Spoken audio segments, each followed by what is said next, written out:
Hello students, फिर भी कोशिश कर रहा हूँ कि आप लोग को वीडियो के माध्यम से समझाऊं।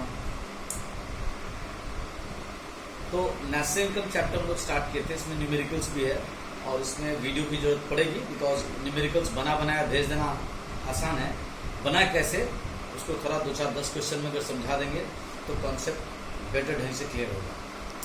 तो कल जो मैं आप लोग को पढ़ाया था उसमें नेशनल इनकम मैंने स्टार्ट किया था, पहले भी पढ़ा चुका हूँ, बहुत सारे नोट्स मैंने पहले भी सेव किया, but again starting from zero कि नेशनल इनकम जो चैप्टर है उसमें उसके बेसिक कंसेप्ट समझाने के बाद methods to measure national income मैंने समझाया था। उसमें सबसे पहले हम लोग प्रोडक्ट मेथड या वैल्यू एडेड मेथड के बारे में आपसे बहुत सारे नोट्स कल शेयर किए थे, उसका ऑडियो भी मैं आपको बता दें कि किसी भी इकोनॉमी में जो डिफरेंट सेक्टर्स है, primary sector, secondary sector, tertiary sector, इन सारे सेक्टर्स के द्वारा प्रोड्यूस किए गए गुड्स के वैल्यू एडेड को जोड़ना है। यानी हमको सबसे पहले सबका वैल्यू एडेड फाइंड करना पड़ेगा हर एक फर्म के द्वारा। फिर वैल्यू एडेड फाइंड करने के बाद एक एक फर्म का जब फाइंड करेंगे तो प्राइमरी सेक्टर्स का टोटल वैल्यू एडेड फाइंड करना पड़ेगा, फिर सेकेंडरी सेक्टर का टोटल वैल्यू एडेड फाइंड करना पड़ेगा, फिर टर्शरी सेक्टर का टोटल वैल्यू एडेड फाइंड करना पड़ेगा। ये प्रैक्टिकली ऐसा होता है, आपके न्यूमेरिकल्स में ऐसा एक आध क्वेश्चन रहेगा, बट प्रैक्टिकल ऐसा होता है। फिर तीनों सेक्टर्स के जो वैल्यू एडेड हम लोग निकाल चुके हैं उन तीनों को अगर सम अप कर दे तो total value added in the economy यानी वो देश के वैल्यू एडेड आ जाता है, जिसको ग्रॉस डोमेस्टिक प्रोडक्ट भी कहते हैं। वो एट फैक्टर कॉस्ट भी हो सकता है और वो एट मार्केट प्राइस भी हो सकता है, जीडीपी एमपी भी हो सकता है, जीडीपी एफसी भी हो सकता है। तो सबसे पहले जो मैं कल तक का नोट्स आपसे शेयर किया था उसमें आगे बढ़ाता हूं मैं कि वैल्यू एडेड कैसे फाइंड करेंगे, उसको एक एग्जांपल के माध्यम से समझेंगे। तो हमारा टॉपिक है नेशनल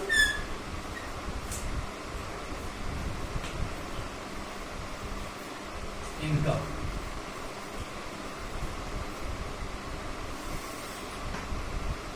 इसमें हम लोग अभी सीख रहे हैं वैल्यू एडेड मेथड।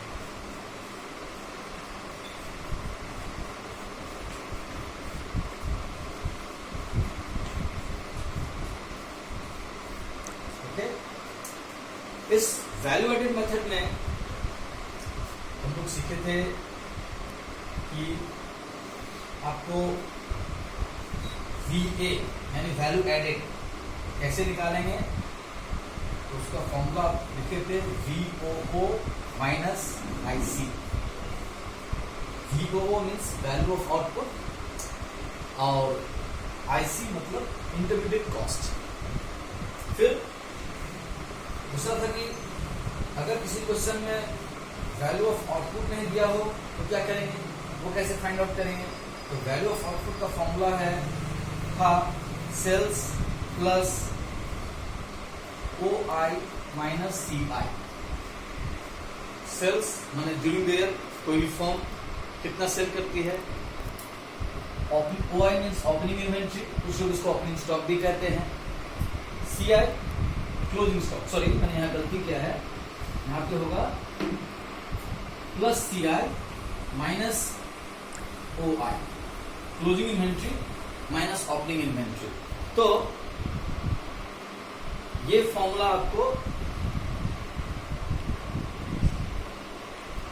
कल मैं ऑडियो इसका और प्लस जो रिटर्न है वो मैं भेज चुका हूं। इसी को बेस करके कि यदि किसी क्वेश्चन में मान लीजिए वैल्यू ऑफ आउटपुट फाइंड करना हो या सेल्स फाइंड करना हो, डिफरेंट क्वेश्चंस रहेंगे, तो कैसे कैसे निकालेंगे।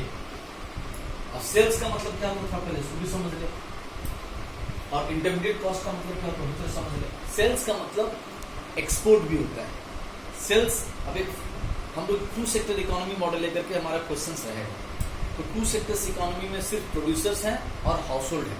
तो मान लीजिए एक प्रोड्यूसर्स है, दूसरे प्रोड्यूसर्स को बेचेगा तो भी सेल्स हो गया, एक प्रोड्यूसर्स हाउस होल्ड को बेचेंगे तो भी सेल्स हो गया। यानी प्रोड्यूसर्स के द्वारा दूसरे प्रोड्यूसर्स को बेचना भी सेल है और एक प्रोड्यूसर के द्वारा दूसरे क्या कहते हैं उसको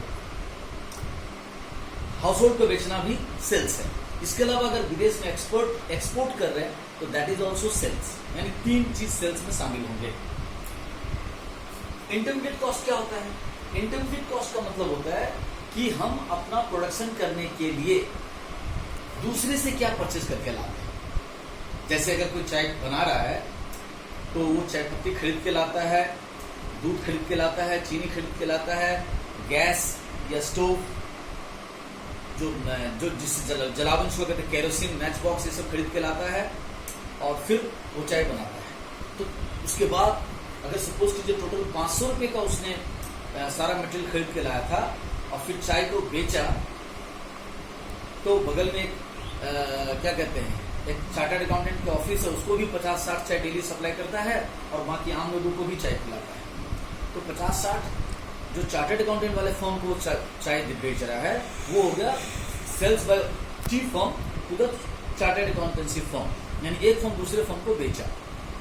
और वो जो चाय दुकान के बाहर के लोग आकर के पिए और उससे उसको पैसा दिए, चाय दुकान वाले को पैसा कमाई हुई, वो हो गया सेल्स टू हाउस होल्ड, यानी इन जनरल पब्लिक को। तो ये सेल्स के बारे में मैं समझाया। हाँ, तो मैं समझा रहा था कि वो जो 500 रुपये की चाय पत्ती, चीनी एक्सेट्रा खरीद के लाया, वो उसका इंटरमीडिएट कॉस्ट हो गया, परचेज हो गया। अब वो हो सकता है परचेज अपने देश के अंदर से करे या विदेशों से करे। तो अपने देश के अंदर से अगर हम दूसरे किसी से जो भी कुछ परचेज करते हैं कुछ बनाने के लिए, फर्दर प्रोडक्शन करने के लिए, वो सारा का सारा इंटरमीडिएट कॉस्ट है। इसके अलावा जो विदेशों से इंपोर्ट करते हैं वो भी इंटरमीडिएट, वो भी आपका इंटरमीडिएट कॉस्ट में आता है, काउंट होता है। इस चीज को समझिए। वैल्यू एडेड ठीक था, value of output, intermediate cost में अभी क्लियर कर दिया। क्लोजिंग इन्वेंट्री, ओपनिंग इन्वेंट्री, ये क्या होता है? अब किसी फैक्ट्री में जब प्रोडक्शन स्टार्ट होगा कोई भी प्रोड्यूसर के यहाँ, तो सब कुछ ऐसा तो नहीं है कि इस साल जो प्रोडक्शन करेंगे वो सारा का सारा इस साल में बिक जाएगा, नहीं। There will be some closing stock, और वो क्लोजिंग स्टॉक अगले साल का ओपनिंग स्टॉक हो जाएगा from the very next year. तो ओपनिंग स्टॉक, क्लोजिंग स्टॉक और सेल्स, जैसे अगर सपोज कीजिए मैं बोला था कि 500 रुपये की उसने चाय पत्ती, चीनी एक्सेट्रा खरीदी, आज सारे दिन में उसने 400 रुपये की चीनी चाय पत्ती खर्चा कर लिया, उसको बेचा था 1200 रुपये में। तो 500 रुपये का इंटरमीडिएट कॉस्ट था खरीद के जब लाया था, लेकिन चाय बना के बेची है कितने की? 1200 रुपये की। और अभी भी गोडाउन में 100 रुपये का वो चाय पत्ती, चीनी, दूध एक्सेट्रा पड़ा हुआ है, जो आज चाय बन के नहीं बिक सका, अगले दिन बिकेगा। तो आज के लिए जो उसका वैल्यू ऑफ आउटपुट है वो 1200 प्लस 100 1300 हो जाएगा। 1200 मतलब जितना को बेच दिया और 100 जो गोडाउन में बचा हुआ है क्लोजिंग स्टॉक, ऐसा। तो ये मैं आपको अभी तक अपने एग्जांपल देकर के समझा रहा हूँ, मुंह से ओरली समझा रहा हूँ, जिससे कि आपका कॉन्सेप्ट ज्यादा क्लियर हो। अब एक एग्जांपल है यहाँ पर, तो आप लोग जब इसको करें तो देखिएगा कि एक क्वेश्चन था, suppose there is a producing unit X which sold goods worth ₹48,000। इसको मैं डायरेक्ट सॉल्यूशन बता रहा हूँ। आप लोग अपने जो कल के मैंने नोट्स भेजे थे उसमें जाकर देखिएगा, बीच में थ्योरी समझाते समझाते मैंने पहला एक एग्जांपल क्वेश्चन लिया था, उस एग्जांपल को मैं लिख नहीं रहा हूँ क्वेश्चन को, I am directly solving it, और सिर्फ इसका सॉल्यूशन आपको भेजूंगा। अगर आपको लगेगा कि नहीं आपने बिना क्वेश्चन लिखे सॉल्व किया, समझाया, नहीं समझ में आया, तो अगले बार क्वेश्चन भी लिखेंगे, फिर उसको मिटाएंगे, फिर सॉल्यूशन करके बताएंगे। बट क्वेश्चन मैं आपको इधर भेज रहा हूँ, उसका टेक्स्ट या ऑडियो और वीडियो में सिर्फ उसका सॉल्यूशन बताने की कोशिश करके समझाने की कोशिश करेंगे। If you can't understand we will change the procedure, अगले बार और बदलेंगे उसको।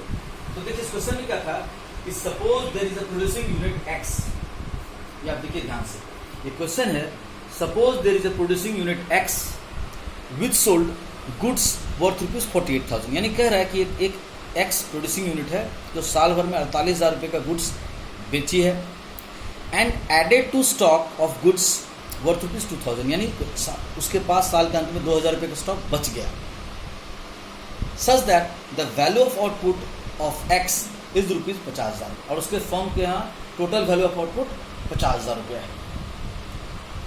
तो देखिए यहाँ पर क्या हुआ, इस सॉल्यूशन, इसका सॉल्यूशन में सबसे पहले हमको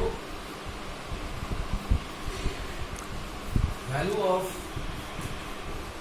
आउटपुट चाहिए, तो इसका फॉर्मूला आपको तो पड़ा है, sales plus closing inventory minus opening inventory, या इसी का अगला लाइन है सेल्स प्लस डेल्टा आई, इसको कुछ लोग डेल्टा एस भी कहते हैं। सेल्स मतलब हो गया ड्यूरिंग द कितने का बेचे, और डेल्टा आई का मतलब हो गया कि ओपनिंग इन्वेंट्री क्लोजिंग इन्वेंट्री का डिफरेंस।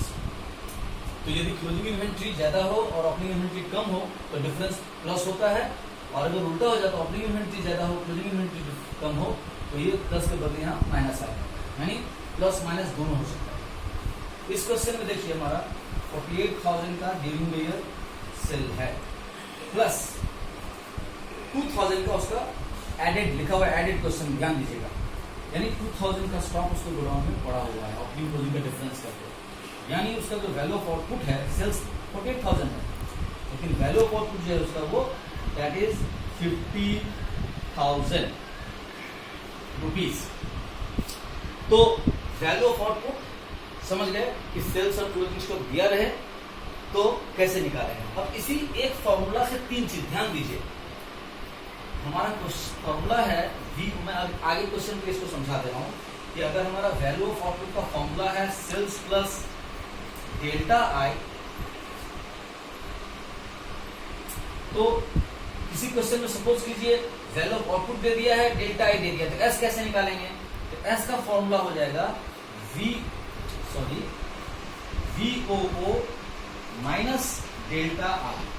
इसको अगर ज्यादा एलेबोरेट करें वैसे हो जाएगा VOO plus OI minus CI, यानी जो पहले ऐड हुआ तो वो सब्ट्रैक्ट हो जाएगा, जो सब्ट्रैक्ट होगा वो ऐड हो जाएगा। तो ये तरीका है चीजों को समझने का। फिर है हर एक फॉर्मूला एक इक्वेशन होता है, उसको ढंग से समझेंगे तो एक ही फॉर्मूला हमको सिर्फ एक ही याद है, लेकिन उस फॉर्मूले को अलग अलग क्वेश्चंस में ये तीनों में से कोई भी, तीनों चारों में से कोई भी चीज निकाल सकते हैं। अच्छा, इसमें एक और चीज बताते चले, मान लीजिए किसी क्वेश्चन में डेल्टा आई नहीं दिया हुआ है, तो डेल्टा आई कैसे निकालेंगे? डेल्टा आई निकालने का फॉर्मूला हो जाएगा VOO माइनस सेल्स, ये फॉर्मूला होगा। तो ये क्लियर हो गया आपको? तो इस क्वेश्चन में क्या था, 50,000 का वैल्यू ऑफ आउटपुट है। अब हमको पता करना था कि इस फॉर्म ने जो सामान बेचे 48,000 के, उसके दुकान में 2,000 रुपए का गुड्स बचा हुआ भी था, तो ठीक है उसका वैल्यू ऑफ आउटपुट तो 50,000 हुआ, लेकिन हमको पता करना है कि इसका वैल्यू एडेड क्या होगा। आप बोलोगे वैल्यू एडेड क्या होता है? वैल्यू एडेड का मतलब अपने यहाँ गुड्स को कितना उसमें एडिशन किया, तो जो भी चीजें सेल किया 48,000 का, बहुत सारा ऐसा इसमें मटेरियल होगा जो दूसरे से खरीद के लाया होगा। तो आप देखिए आपका क्वेश्चन में दिया हुआ है, suppose X bought raw materials and services worth ₹43,000 from other producing units of the economy. मतलब ये मान लेते हैं कि मान लो ये जो उसने टोटल 50,000 रुपए का वैल्यू ऑफ आउटपुट किया है, उसमें से 43,000 का उसने दूसरे से खरीद के लाया। तो यानी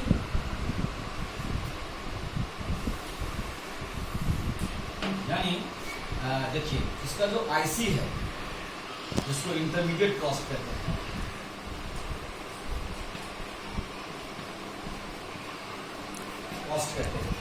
इसको परचेज ऑफ इनपुट भी कर सकते हैं। परचेज में इंपोर्ट शामिल है, बात ध्यान दीजिएगा, डोंट गेट कंफ्यूज कि परचेज का मतलब इंपोर्ट नहीं होता है। ओके, और इसका एक और नाम हो सकता है परचेज ऑफ रॉ मटेरियल्स।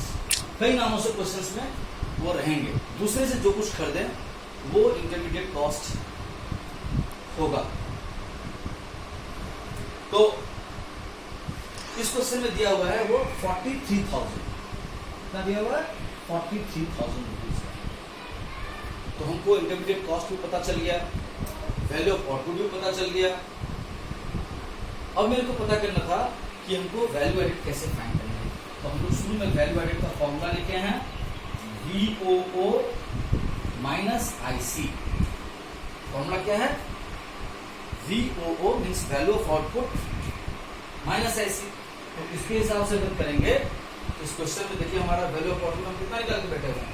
50,000, 50,000। और उसमें से दूसरे से खरीदा हुआ चीज कितना है हमारा? 43,000 का, जो कि इंटरमीडिएट कॉस्ट कहलाता है, परचेज ऑफ इनपुट्स कहलाता है, या परचेज ऑफ रॉ मटेरियल्स कहलाता है। तो इन दोनों का जो डिफरेंस आया ₹7,000, ये इस X नाम के फॉर्म का वैल्यू एडेड हो गया। तो आई थिंक ये पहला जो एग्जाम्पल मैंने आप लोग को बताया वैल्यू एडेड का, इससे कुछ कॉन्सेप्ट क्लियर हो गया। फिर थोड़ी देर बाद में इसका दूसरा वीडियो बना करके भेजूंगा, इसको आप समझिए, इसमें क्या समझ में आया, नहीं समझ में आया, बनाने में क्या गलती की मैंने वीडियो बनाने में, क्योंकि घर में कर रहे हैं, मोबाइल को किसी को पकड़ना पड़ रहा है, तभी रिकॉर्डिंग की जा रही है। एनी हाउ, आपको समझ में आ रहा है कि नहीं, क्या डिफेक्ट हुआ हमारी तरफ से, वो हमको नोटिस कीजिएगा। Thank you.